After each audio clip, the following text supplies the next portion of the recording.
بسم اللہ الرحمن الرحیم۔ حضرت محمد صلی اللہ علیہ وآلہ وسلم کی پیدائش کا واقعہ۔ حضور صلی اللہ علیہ وآلہ وسلم کی ولادت پر ہونے والے معجزات۔ حضرت شیخ عبدالحق محدث دہلوی رحمۃ اللہ علیہ فرماتے ہیں کہ آن حضرت صلی اللہ علیہ وآلہ وسلم کی ولادت کے سلسلے میں آیات و کرامات بے شمار ہیں،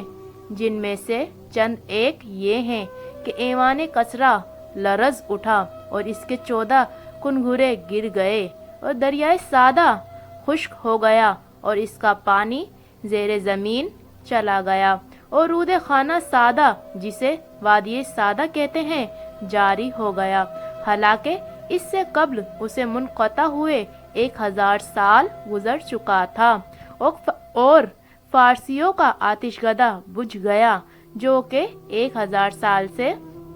گرم تھا۔ سبحان اللہ، سبحان اللہ۔ جب حضور صلی اللہ علیہ وآلہ وسلم پیدا ہوئے تو اللہ تعالیٰ نے آپ کو پاکیزہ بدن اور تیز بو کستوری کی طرح خوشبودار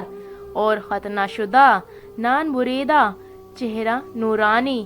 آنکھیں، سرمگی دونوں شانوں کے درمیان مہر نبوت درخشاں پیدا فرمایا۔ سبحان اللہ، سبحان اللہ۔ حضور صلی اللہ علیہ وآلہ وسلم کی ولادت پر اللہ تعالیٰ نے آپ کی والدہ ماجدہ پر ایک روشن بادل ظاہر فرمایا کہ جس میں روشنی کے ساتھ گھوڑوں کے ہنہنانے اور پرندوں کے اڑنے کی آوازیں تھیں اور کچھ انسانوں کی بولیاں تھیں، اور اعلان ہوا کہ محمد صلی اللہ علیہ وآلہ وسلم کو مشرق و مغرب اور سمندروں کی بھی سیر کرواؤ تاکہ تمام کائنات کو ان کا نام اور ان کا حلیہ اور ان کی صفت معلوم ہو جائے، اور ان کو تمام جاندار مخلوق یعنی جنوں، انس، ملائکہ اور چرندوں اور پرندوں کے سامنے پیش کرو، اور تمام انبیاء کرام کے اخلاق و حسنہ سے موزین کرو۔ اور اس کے بعد وہ بادل چھٹ گئے، ستارے قریب آ گئے، اور منادی نے اعلان کیا کہ واہ واہ، کیا خوب محمد صلی اللہ علیہ وآلہ وسلم کو تمام دنیا پر قبضہ دے دیا، اور کائنات عالم کی کوئی چیز باقی نہ رہی کہ جو ان کے قبضے، اقتدار و غلبہ اور اطاعت میں نہ ہو۔ پھر 3 شخص نظر آئے، ایک کے ہاتھ چاندی کا لوٹا، دوسرے کے ہاتھ میں سبز زرد کا تش، تیسرے کے ہاتھ میں ایک چمکدار انگوٹھی تھی۔ انگوٹھی کو 7 مرتبہ دھو کر حضور کے دونوں شانوں کے درمیان مہر نبوت لگا دی، پھر آپ کو ریشمی کپڑے میں لپیٹ کر آپ کی والدہ ماجدہ کے سپرد کر دیا گیا۔ سبحان اللہ۔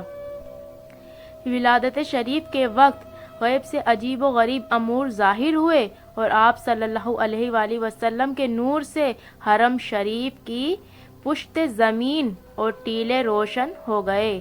اور آپ کے ساتھ ایک ایسا نور خارج ہوا